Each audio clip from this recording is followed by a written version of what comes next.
Love, light, life. I'm Reverend Jonathan Zenz, the senior minister here, and we're going to kick the day off with a magnificent opening by our guest musician today. Please welcome Catherine Burns. Hi, everyone. Now, if you feel that you can't go on because all of your hope is gone and your life is filled with much confusion until happiness is just an illusion and your world around is crumbling down, darling, reach out.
always a great high energy way to start the day on this high energy Sunday on a high energy service because I like things to be high energy. Yes, indeed. So good morning once again, beautiful humans. So grateful to have you here joining us this morning. I've taken it upon myself to start starting, whatever that means, to start each Sunday by saying this: you may not believe everything you hear today, but you will hear something you believe. And it's important that I think we look at the things we believe, look at the things that we don't know that we believe, we look at the things that we think we might believe, and question it all. Because that's really, I think, the power of this philosophy, this spiritual philosophy, is that there is room for questioning all of it. And it is in questioning that we find a path of wholeness for ourselves personally. And so think about that today as we experience the day. Like I said, we are a spiritual community. We are teaching practical tools here for a better life. I believe that spirituality is only as good as the practicality it has in your life. So let's be practical about all of it today. What do you say? We have a vision and mission here at Unity of Tucson, and I'd love for you to share with me the words of our vision statement. Let's say this together. We envision a world awakened to its magnificence. We envision a world awakened to its magnificence because what this world is inherently magnificent. Just not everybody knows that yet. And so we're envisioning everyone understanding that and adopting that and accepting that for themselves. The vision is how we see the world, and the mission is how we get there. So how do we get there? Let's say this together.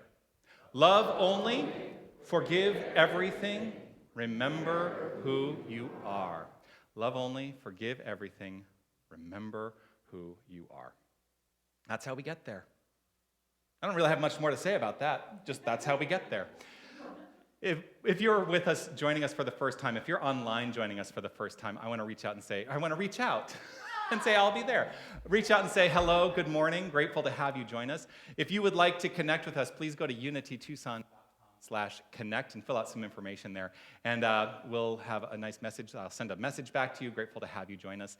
And some options there if you'd like to receive our newsletter and be on our email list, all that stuff. Up to you. You get to decide. If you're in the room and you're joining us for the first time today, and if you're comfortable with identifying yourself, I would love for you to stand up so that we can show you some love. And we also have a gift for you. So Ross has got some gifts that he has in the back there. Welcome. Grateful to have you here. And grateful to have you here. And if you would remain standing, go ahead and remain standing, because I want to also offer this up. This community does our research. We knew that you were joining us here today, and we found out something about you. And if everyone would join me on the count of 3, it is this. 1, 2, 3. You are magnificent. Yes, you are. Grateful that you've decided to join us. Thank you for being here. You can be seated. I do think it's important that as we understand the magnificence in other people, that we realize that it is a reflection of the inherent magnificence of ourselves. So let's all together say this. I am magnificent. Indeed, magnificence abounds. Grateful for it all. Sometimes I just have to stop and catch up with myself. I get I get going. I get those engines revving. We have some beautiful people who have stepped up in our community to serve as prayer chaplains. And each week now, I am inviting a prayer chaplain up to offer a reading, to also lead us in the affirmation, and offer a prayer as well. So would you please help me welcome Deborah Walker, our prayer chaplain today.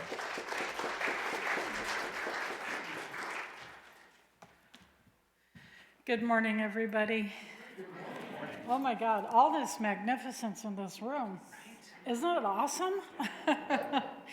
Well, it is indeed, for me, a privilege and a pleasure to have joined in the community as a prayer chaplain. Loving it. It's such a blessing, and it's a blessing that goes both ways.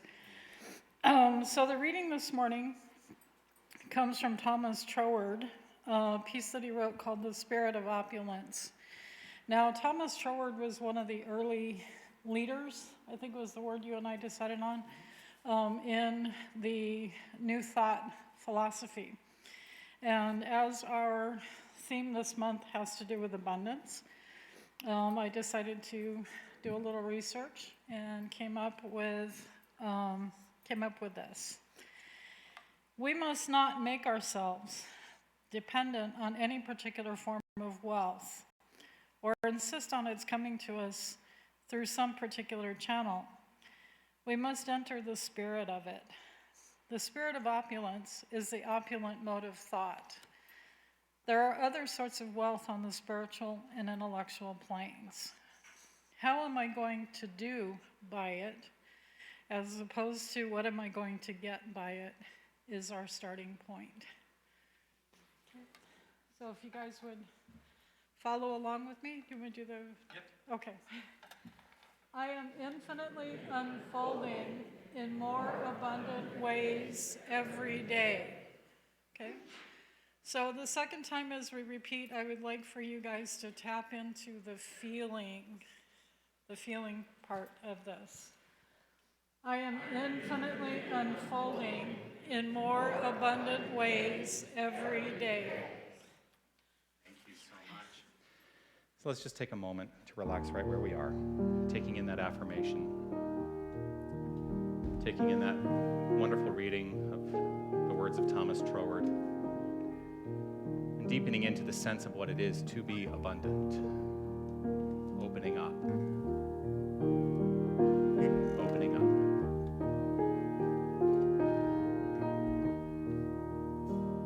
I will surrender to my greatest, highest good.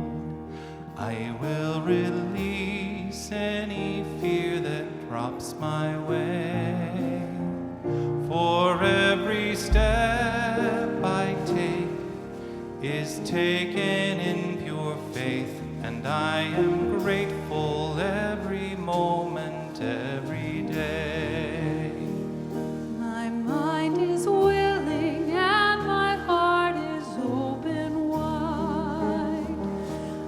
Trust my instincts and let spirit be my guide. I vow to live a life that's stately and true and free as I continue walking in this mystery. I will surrender to my greatest, highest good. I will release any fear that blocks my way. For every step I take is taken in pure faith, and I am stronger every moment, every day. Let me ease into the loving, ever-present embrace of the divine. Wherever I am, God is. Source does not recognize lack. Abundance, like joy, is my birthright. I affirm the limitlessness of divine source in all of my experiences, my ideas, and my creativity. I become abundant through doing, giving to and participating in the divine law of circulation. My abundance involves receiving also. I am never lacking. I release, trust, let go, and allow, knowing my words here spoken are returned to me fully formed. And so it is. Amen.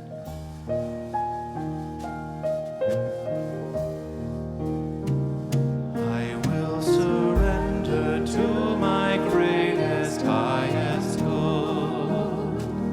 I will release any fear that blocks my way. For every step I take is taken in pure faith, and I am kinder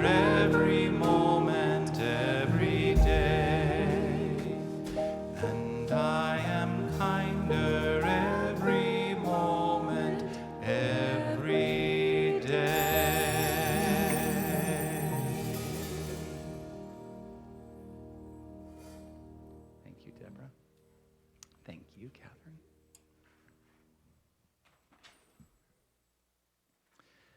I'd like to invite Lynn to join us here today as our keeper of the flames for our ceremony, Lighting the Flames of Faith.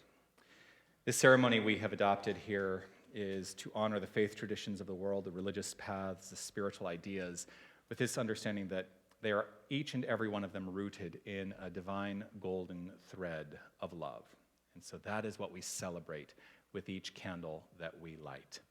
So we light a candle for the Tao, honoring the universal path of harmony and equilibrium, the natural way.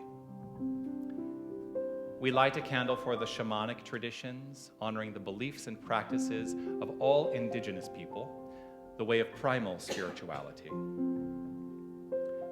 We light a candle for Hinduism, honoring the path of knowledge, action, and devotion. We light a candle for Judaism, honoring the ethical path of living by sacred law. We light a candle for all forms of Buddhism, honoring the Four Noble Truths and the path of compassion. We light a candle for all forms of Christianity, honoring the Christ consciousness as the path of love. We light a candle for all forms of Islam, honoring the path of submission to the divine will of love as the highest calling. We light a candle for the universalistic religion of Baha'i, honoring the path of unity and peace. We light a candle for all forms of New Thought, honoring the metaphysical path of mental healing through the practice of universal spiritual principles. And we light a candle for all faith traditions unnamed in this ceremony, and for any seekers who may be unaware of the power and presence of Spirit in their lives, and for the space that we are holding open for them in our own hearts. And the final candle we light is the healing candle. The healing candle represents the unfoldment or the uncovering of the divine at the core of all circumstance, the God essence at the core of it all. It is my understanding that when God is uncovered at the core of any challenge, we find ourselves healed. And so this is your candle for whatever is in your mind and in your heart that requires the light. The candle here on your left is our peace candle, which we keep consistently illuminated with the understanding that it represents a consistent illumination of peace in our own hearts. And as we allow that peace to inform our thoughts, our words, our intentions, and our deeds, we create a more peaceful experience of life. And it's all rooted at the core, that light, right within each and every one of us. Let's honor this candle by reading together the prayer for world peace. Divine love indwells each person and radiates from one to another. Harmony is established, and peace begins to reign in the world.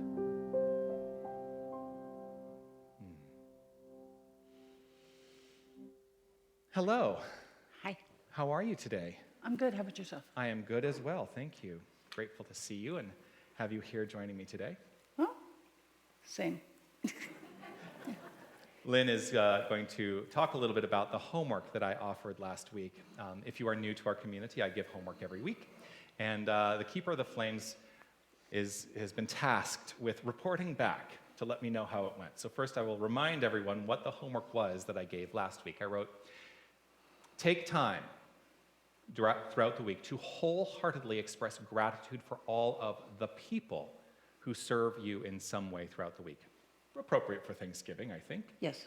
And rather than just a quick thank you, explore what it feels like to pause, to smile, make eye contact, and perhaps even steal a glance at someone's name tag so that you can include their name when you say thank you. So would love to know how that went for you this week. What came up for you? I did that more than I thought I did. Yeah? Yeah. I'm pretty conscious of saying thank you to people who either serve me or offer me something. So it's not that hard to do when it's something that's part of your daily life. So I did that many times, and I couldn't tell you every one I did. But pretty much anywhere I went. Yesterday particularly, they lost my order. They lost an order that I had. It's like over $100 order. I'm going, what do you mean you gave it to somebody else? But they tracked it down. I'm like, well, thank you so much. And I used the person's name and so on because they hadn't really given it away. They just mislabeled it. So, Yeah. but yeah, it's like little things like that that you can lose your temper over, but it's not going to get you any type of help on the other side because then they get defensive. Yeah. So you got to be gracious all the time. All the time. So you know that I went through, well, many people know that I went through, well, I'm going to call it a major renovation. It lasted for months and months in my home. Yes. And it was started because there was a leak, and it went into the subfloor, and like it was a mess, right? And we ended up doing a major renovation as part of it. And there were times when it was frustrating. As anyone who's lived through a renovation will probably be able to tell you, there are times when it's frustrating, right? But being able to step back and say, you know what, the contractor is doing the very best they can do, and allowing ourselves to, with grace, offer gratitude for all that they're able to bring, that actually saved a lot of my mental anguish. It also makes you look like a better person. Well, that's true. It helps us all look better, right? It's not confrontational. Yeah. The biggest thing for me is not being confrontational or looking confrontational to someone else. Yeah. Because everybody, and including ourselves, our shoulders will go up and we'll get stressed and we'll go, okay, why is this person doing this? Yeah. Yeah. And you can't do that because you can't live that way. No, you can't. You can't. So we're going to live our life with gratitude at our core, and let this be a new practice to Yes. deepen into that feeling whenever we're experiencing it. Yes, Awesome. Thank you. you're welcome. Hug you. Thanks, Mom. You're welcome, my child.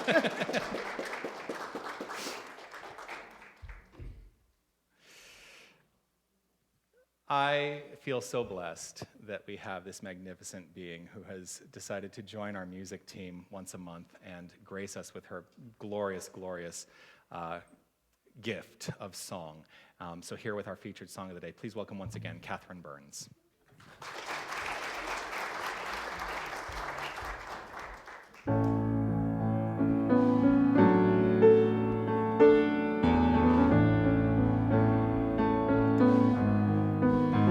When you're down and troubled and you need some love and care, and nothing is going right,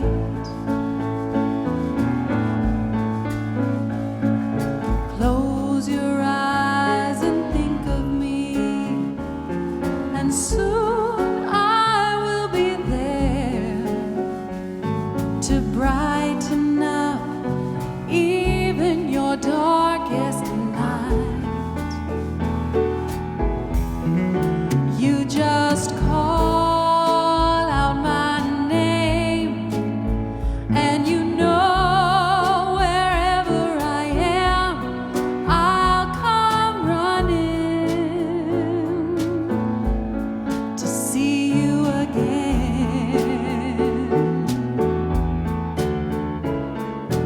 Winter, spring, summer, or fall, all you have to do is call, and I'll be there. Yes, I will. You got a friend.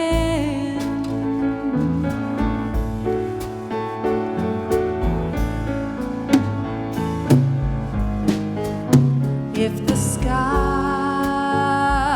above you grows dark and full of clouds, and that old north wind begins to blow, oh, keep your head together and call my name out loud. Soon you'll hear me knocking at your door.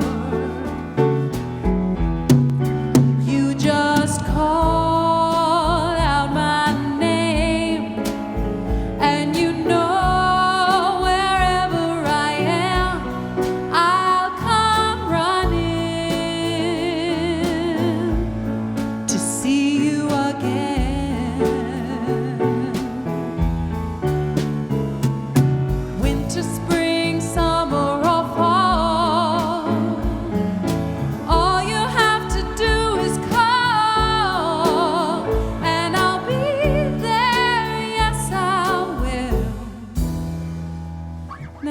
Ain't it good to know that you got a friend when people can be so cold?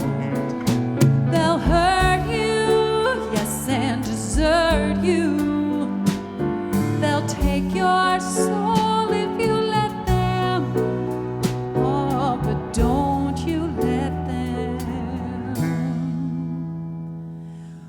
You just call out my name, and you know wherever I am, I'll come running to see you again. Oh, to see you again. Winter, spring, summer, or fall. All you have to do is call, and I'll be there. Yes, I will. You got a friend. Ain't it good to know you got a friend? Oh, darling, you got a friend. Ain't it good to know you got a friend? Ooh, you got a friend.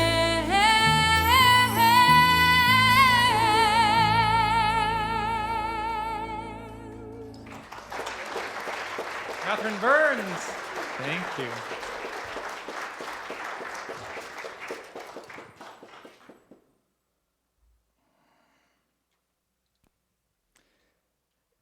As we wrap up this month where the theme has been abundance, and we've completed the fall spiritual renewal. We completed that last week in our exploration of spiritual economics. I think that's a great song to end with, recognizing that we have an abundance of friends, we have an abundance of community, and that there is always that which is within each and every one of us that has the capacity to serve and to be served as well, to reach out when we need to reach out. And reach out, I'll be there. It's all a theme today.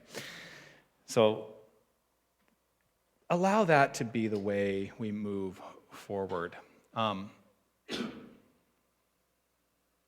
Yeah. You've got a friend. I think about all the people in my life that need support right now and the ways that I try to reach out. And sometimes it's met with resistance, and I think the question to ask is, what do you do in the face of that kind of resistance when people want to just hunker down and be like, I've got it, it's all okay? Just be present and be available. I think that's the most important thing. We don't have to fix anything. Our presence is the gift. Our presence can be the gift. And so just celebrate that today. You are a gift to this entire thing called life, each and every one of you. Every single person within the sound of my voice, you are a gift to this thing called life, and don't ever forget it. Sometimes the way we express that gift can be challenging. And I'm going to talk about myself a little bit, shocker. But I want to talk a little bit about a spiritual journey that I went through some years ago, 30 years ago, when I first came out. And this is not going to be a gay talk, just so you know. But that's the construct around which I want to just lead off today, is to talk about, I went through a journey of self-acceptance that started off with this. And I just want to see if this connects with anyone. In your own way and on your own journey, that what happened is I radicalized my self-identity. I radicalized my self-identity. The way I'm going to describe that radicalization is this, and I'm still a radical, by the way, but in different ways. So when I first came out of the closet, I tried on all of the stereotypes of what it was to be gay, all over the place. I tried every stereotype you could possibly imagine. And that, for me, was radicalizing my self-identity. And what it meant is that I was not being true and authentic to me that I am. I was trying on different layers and trying on different ways of being, and it's almost like I went into a wardrobe, or I went back in the closet, and every time I came out of the closet, I was like, this is another expression of me. It doesn't quite fit. It doesn't quite fit. So there was a lot of time when I was a very flamboyant and over-the-top, very stereotypical kind of gay guy. Yes, I will tell you, there was a period in my life where I was doing drag. You'll never see pictures. It was a long time ago. But here's what was happening, is I came out at a time where I felt it was more important to give in to the pressure of the community that I was now identifying with, rather than live my authentic self and allow the community to conform around me. Not that other people had to conform, but allowing the community to conform around what it was that I was choosing and the way I was choosing to express in the world. I think far too frequently we put on those ill-fitting identities to fit in. And I think we need to be willing to let that go. I thought that it might be impressive to be the super radical, histrionic gay guy who was out there marching for rights and doing all of this stuff. And I'm like, if I just live my own life, if I just live my own life authentically, that is being actually much more radical. If we all chose to live our lives authentically in the way that our lives are unfolding, it might be a radical way of living our experience. Because there were a lot of ways that experience for me was also detrimental. But I thought that I had to make an impression on life. What it is to make an impression, if you look up impress in the dictionary, it means to make a favorable impact. I don't know that I was doing that necessarily. Because I don't think I will ever make a favorable impact. I don't think any of us can ever make a favorable impact if we are not being true to our authentic expression, our authentic selves. To impress also is to draw attention to oneself. Shocking, I like to draw attention to myself once in a while. But I also tell people, the gregarious person that I am on the platform on a Sunday, it would probably seem very counter to how I am in my home, where I am very much an introvert. People don't believe that sometimes, but I am. How about you? Today is all about reflecting on those things, those clothes that we put on, and seeing how they express themselves in the world. So all of this is long before New Thought. It's all before New Thought. Before I came into this thing called New Thought, the path of metaphysical teaching, I put so much focus on the form of life. I was an accumulator. I wanted to have the things, and I'm like, let's get rid of it all. Let's get rid of it all. I concerned myself mostly with what I looked like to others, the way I was choosing to be perceived, rather than what it felt like to be my authentic self. I didn't live in a place of trust. I didn't live in a place of self-reliance, and I think that is the primary teaching of New Thought paths. Each one of them roots back to learning how to live in self-reliance, to have a strong self-esteem that allows the authentic self to come through, rather than having to layer on some outward idea of what it is to be authentic. But at the time, I felt it was easier. And in some ways, I thought it might be more appealing to conform to other people's ideas. So are we willing to let go of the idea that we must conform to anyone else's idea of who we should be? Emerson helped me to release that idea. magnificent works of Ralph Waldo Emerson. You know, when I first came into New Thought, one of the primary studies that I engaged in was the study of Emerson's essays. And in one of his essays, the essay on self-reliance, he wrote this: "A man should learn to detect and watch that gleam of light which flashes across his mind from within, more than the luster of the firmament of bards and sages. Yet he dismisses without notice his thought, because it is his." How many of us are living within that, where we disregard that which is intuitive, that which is the wisdom of God flowing up and overflowing from within ourselves? And why do we do that? Why do we do that?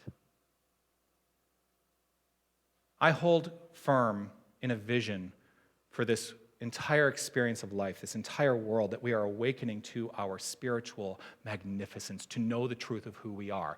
Visioning is delving into the infinite, free of our preformed ideas.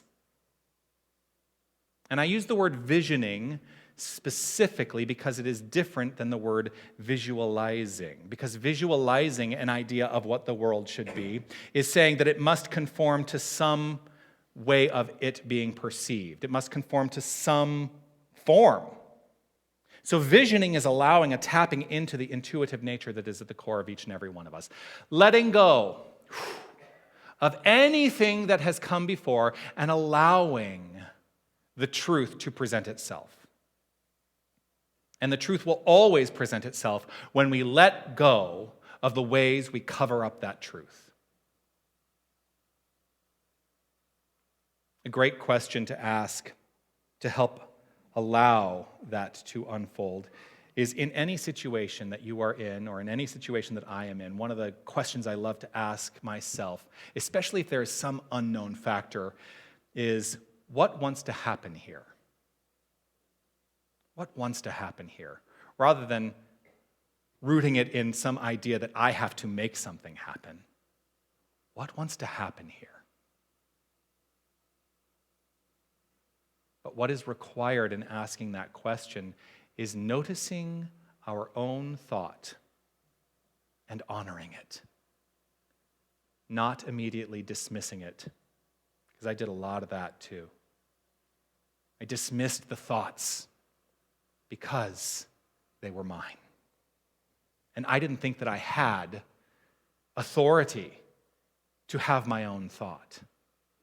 Has anyone else ever felt like this? Just check in with yourself. If there's ever been a time in your life where you may have felt like this. And know, as we teach, that you are the creator of your own life. And you are not relegated to anything outside the self. Visioning is fully trusting our mind as an expression of the universal mind. The God essence, the presence, the power, the light and the life. That's what we are doing. That is how we are being. That is what it is to vision and allow that intuitive God essence to flow through. To rely upon spiritual truth. To rely upon spiritual truth. It says trust. It's an acronym. To rely upon spiritual truth. Trust. So all of this has kind of been on my mind in some ways because I have felt a little challenged. I don't know about you. I've felt a little bit challenged about the way I should show up and the way I should be in light of the state of our world right now. It's been a challenging couple of, almost 2 years now, hasn't it? And there was something that challenged me in considering these last couple of years. And everyone, and you know what? I have this desire, and I think a lot of us have this desire. So I'm going to say everyone, I'm just going to include you in this. Everyone's desire to get back to what was. And so I came up with this idea this week, and it kind of shocked me. I thought, well, what if the current state of the world is the new normal? am I relegated to accept it? Am I relegated to accept it? And of course, this comes up just as news of a new COVID variant is starting to take over all of the channels, this Omicron variant. And as I've seen the news come through, and all of the fear mongers are out there saying, we must beware of this new variant. We don't know anything about it. This is the funny thing. We don't know anything about it, but we're going to be fearful of it. That's what all the news is saying right now. They don't know anything. They're like, we need to do more research, but be fearful. Like, okay, well, that doesn't really connect with me. So I'm going to let go of any of the fear, because here's what I know. As an expression of this infinite divine power, as an expression of this good orderly direction, this greatness on demand, as an expression of spirit, as an expression of God, knowing that God is the wholeness of my being, I know that I have dominion over my experience. And so do you. Each and every one of us has dominion over our experience of this thing called COVID. And so I am willing to let go of the notion any longer that COVID has to be a thing. Because here's the thing. COVID is there. I am here, standing wholly in truth. Now, how is it that I have dominion? Here's how I have dominion. Because I don't, and this is going to shock some people, because you may think that New Thought teaches something different.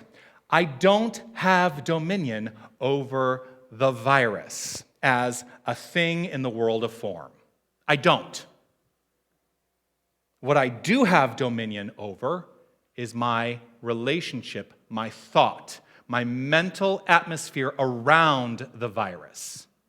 And it is our mental atmosphere that creates our experience. So if I am willing to dive in and say, I choose not to live in fear around that thing out there, as real as it is in the world of form, and it is a real thing in the world of form. Let us not deny that. It is a real thing in the world of form. As long as I am willing to step back and say, I see you, I recognize my relationship to you, and I do not have to be relegated to that experience any longer. That is how we have dominion over the experience and expression of our lives. Our thoughts are all relationship to the circumstances of our lives. And as we address the thoughts and don't allow ourselves to be overrun by thinking that's out there that we are accepting as our thought, by putting that bit of clothing on, as we do address the authentic thoughts at our core, we will shift the experience we are having. That's the power of New Thought teachings. Our work is to address our conscious relationship to things from the point of view of who we are. You know, part of our vision, our mission statement is remember who you are. Remember who you are. Now, you get to decide what that means for you, but here's what it means for me, because this is really what changed the trajectory of my life. I came to understand that I am the very power, I am the very light, I am the life, I am God, which is greatness on demand, not some supreme being. And I understand that about myself, and I recognize it in the faces of each and every person that I encounter, and in doing so, that is the great equalizer. So I do not choose to root myself in the things that make us different. I choose to root myself in the things that connect us. We are that which is. But so frequently, we are taught by others the way we should see the world. But you get to decide. Even everything that I say on a Sunday, I am so excited when people question me about it. Because I'm like, you're thinking about it. Because what works for me is what works for me. What works for you? What works for you? You know, we are barraged with this message of be yourself. But there's an underlying subtext often that says, be yourself as long as you don't ruffle any feathers. Why not ruffle some feathers?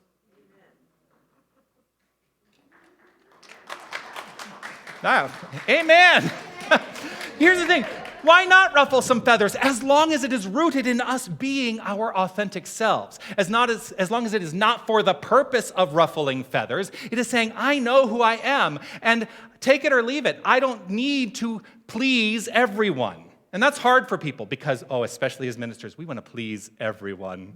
Anyone, because there are some ministers who are here today, and we have been afflicted with that, have we not? Yeah.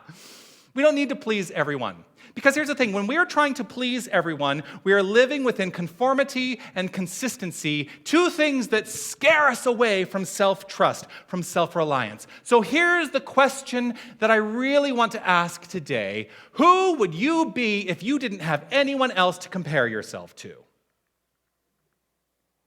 Who would you be if you could not use a comparison to anyone else? Because the world is full of static. The world is full of static. Interference. Those messages all the time. And they don't always correlate. And we begin to believe in the supremacy of the interference. But we can, each and every one of us, see change through the static. And that change is from within. That change is right here. Stephen Covey wrote this: we see the world not as it is, but as we are, or as we are conditioned to see it. So today, question your conditioning. Ask yourself the question in every circumstance: is this rooted in my conditioning, or is this rooted in the truth of my being? Am I being and expressing as my authentic self today? How have I become conditioned to see the world? Am I willing to see change through the static, knowing that that change is rooted within? Well, I can only know based on a level of faith. But to get to faith, I must move past the fear. So that's really the call today. Move past the fear. Move past the fear. And move into faith. Faith, of course, as it says in Hebrews 11:1, faith is the substance of things hoped for, the evidence of things not seen. Faith is the substance, that magnificence that is flowing forth, that mental, divine substance that is showing up as life. Muhammad wrote this: faith is that belief of the heart, that knowledge which comes from the unseen. In the Bhagavad Gita, a man consists of the faith that is in him. Whatever his faith is, he is. The traditions, the religious traditions, teach the same thing about faith. Faith is how we are experiencing the world. So to see change in the static, we must be willing to see change through the lens of faith and not fear. This is the first Sunday of Advent. And the theme of this Sunday is faith and hope. I didn't really want to talk a lot about hope today. We'll talk about hope some other time, okay? But here's what comes up for me around that. If we are going to see through the lens of faith, and I think we should ask ourselves some very serious questions, and this is the homework. Ask yourself this week, how do I perceive the world? From a place of fear or a place of faith? That's question one. Question two, how do I perceive my connection to Spirit? Is it from a place of fear or a place of faith? And question number three, how do I perceive myself? Is it from a place of fear or a place of faith? Let the answers this week present themselves. Tap into the vision, the infinite intuitive wisdom that you inherently are. Let those answers present themselves and let them be a guide to deepening into your sense of personal authenticity. That's the homework. Peace and blessings.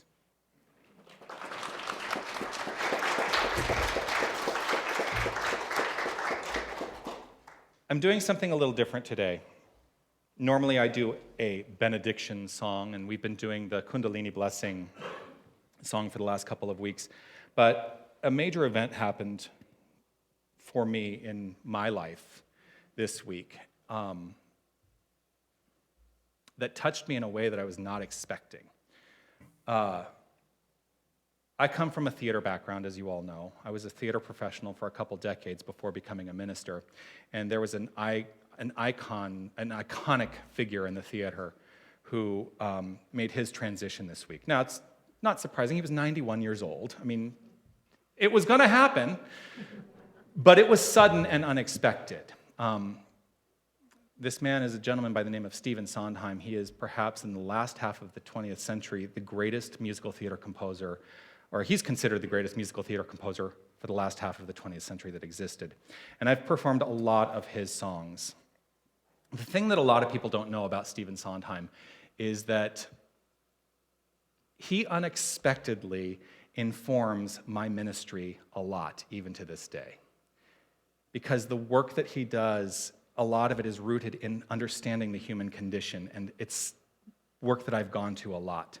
So I wanted to sing one of his songs today as the benediction, and this is one of my favorite songs from a musical called Company.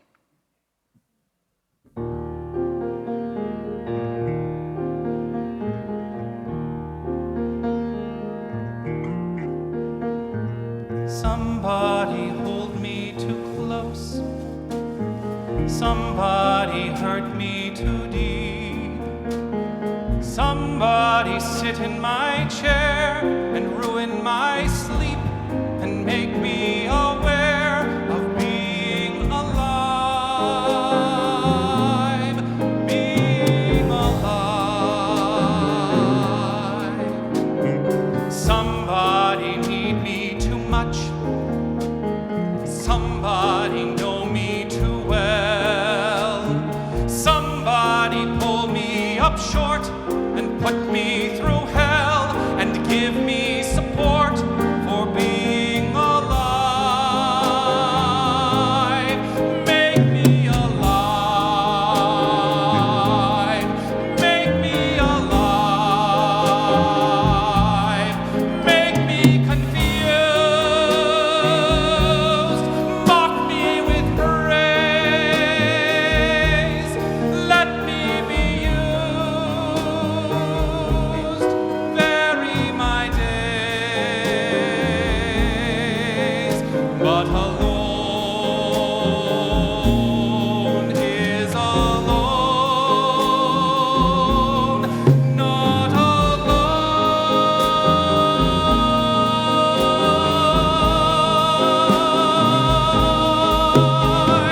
Somebody crowd me with love. Somebody force me to care. Somebody let me come through. I'll always be there, as frightened as you, to help us survive. Being alive. Being alive. Being alive.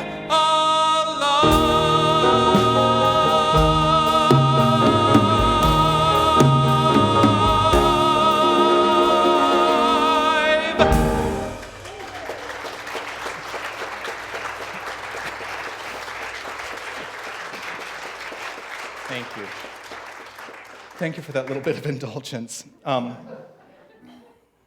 will tell you, too, that I've been thinking a lot about my history in theater and how I can make an arts ministry happen here. So if anyone is interested in an arts ministry, and in many ways, particularly a performing arts ministry, I'm looking at ways to start to incorporate that back into my life because it is important to me. So it's just something to maybe perhaps consider and have a chat with me about. I'm announcing this, and I really was not expecting to announce this.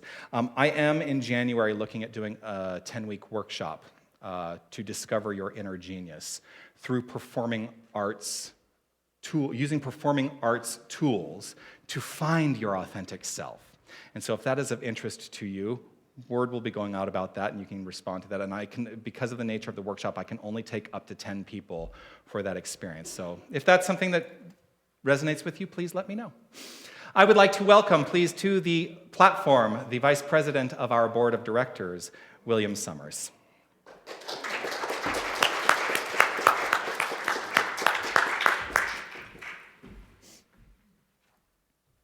Oh, yes, you like to use the handheld microphone. I do. Well, as you know, I was in the Bahamas this past week, and Well, I know that. yeah. Now they all know Now that. they all know that. The people online know it. Little tired this morning. I got up at 1:48 Tucson time yesterday morning and went to sleep at 2 o'clock Tucson time this morning and got up at 6:50. And a lot of people say you'd have to be crazy to do what I'm doing here today and the board meeting afterwards. But I think most of the people online and most of the people in the room would agree that I am a little crazy. So it works. But the reason that I do this is what happened to me this morning after being gone for even just one Sunday. The people that come into the building here, and whether we just smiled at each other or said good morning or gave a hug, whatever we did, it's like I miss that so much, and I really don't care who you are. I don't care if man, woman, any of the letters of the alphabet that people choose to classify themselves. I don't care. I gave Jonathan a hug this morning. I don't care that Jonathan's gay. I care about Jonathan's heart, and that's what touches me. And that's the same thing that touches me when I see and interact with each and every person in this room. So that's why I'm crazy enough to come in and do what I'm doing here today, because I'm committed to Unity of Tucson being this magnificent place that welcomes everybody in here, that recognizes us not for what we look like on the outside, an old white-haired guy with, a big gut or something like that, but recognizes everybody for what we have in here. Because that's really, really the way to live a fulfilling life. So, when the time comes to support us, think about what you want to have in your community. Thank you. Thank you, William. The various ways to give, they're on your screen if you're online. And let's hold whatever it is we're offering Unity of Tucson in our hand here today. The baskets are going to go around. And let's just honor it with blessings of love, light, life, understanding that they are also reflections of the truth in our hearts. And let's read together our divine givingness statement. I share this gift with love, conscious of the inner presence as the lavish source and substance of my supply. I am rooted in the assurance that this gift blesses Unity of Tucson, and I trust in its ever-present circulation, knowing its blessings return to me. And so it is. All right. And as the baskets go around, we'll sing our giving song.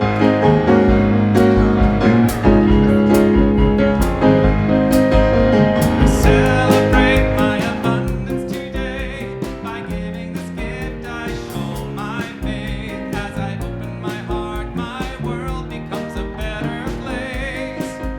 I release all fear as I share gratefully. This love that I give always gives back to me. Knowing my oneness with everything else, I know that all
A couple of things to know about. We are in the midst of our pledge campaign.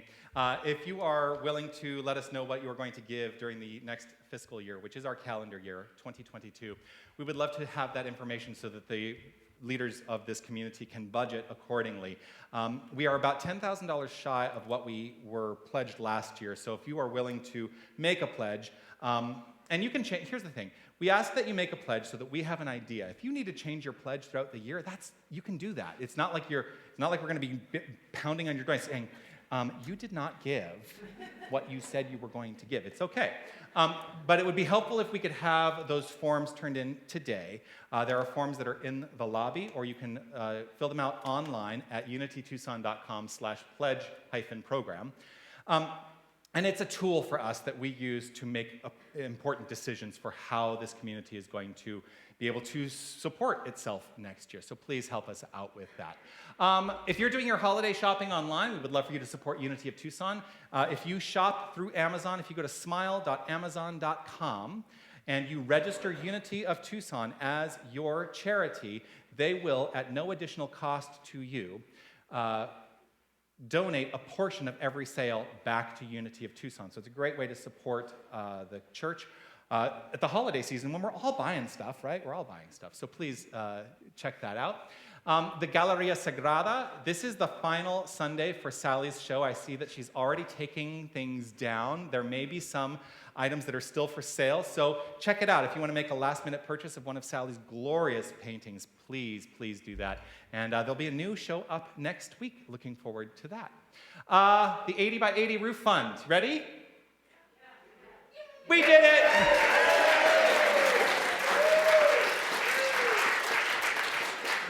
The final count has not been completed yet. It's still going through the process of our bookkeeping system, so I don't have a number to report right yet, but we have exceeded it now, and deeply grateful that we're going to be able to fix our roof. Looking forward to that, and there's a board meeting today, and so I think we'll have a lot of discussion around the company that we're going to choose to fix our roof. Looking forward to that. So more news on that as it unfolds.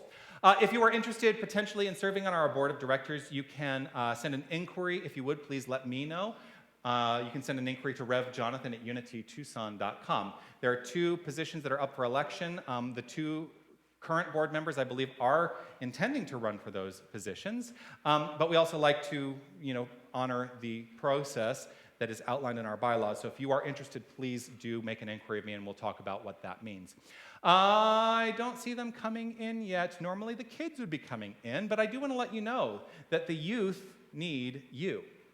We are looking for people to volunteer to support our youth program by being in the room on one Sunday a month. We don't want to take anybody out of the Sunday celebration entirely, but if you are willing to support at least one Sunday a month, that would be very, very beneficial to us. To do that, there is a sign-up sheet in the lobby, or you can email yfm@unitytucson.com. Today's prayer chaplains in service are Deborah. Hello, Deborah. And Sherry, who is back there. At the completion of service, if you would like a moment of prayer, you can see either one of them. They will be out here in the sanctuary, and they are really delighted to offer some prayer with you. I would love to say thank you to those who have made today possible. Of course, our technical team, Wally and Don and Greg, thank you for your support. I want to say thank you to our prayer chaplain, Deborah Walker, for that glorious reading and affirmation and prayer. Thank you. Thank you to Lynn as our keeper of the flames today. Thank you. Thank you to William for your service today as the board member on duty. I want to say thank you to this magnificent group of musicians here. Yes, thank you. Thank you, Linda, for indulging me and being alive and learning that song yesterday. It's not easy music to play, I'll tell you. So thank you for that. Let's give a great big round of applause for our guest musician today, Catherine Burns. Thank you. And I want to say thank you to each and every one of you for making your presence known, not just here at Unity of Tucson, but in this thing called life. You are a blessing, and I am deeply grateful that you shine your light and express your magnificence. So thank you for being here. As we complete our time, let us share together one of the submitted options for our closing prayer. Let's say this together. God essence permeates my very core. I am all I envision and so much more. I allow my unique and authentic self to shine. I connect with others kindly all the time. Lovingly, I share my talents and gifts. With gratitude, I give thanks for all of this. And happily, I say, and so it is. Feel free to stand up and dance.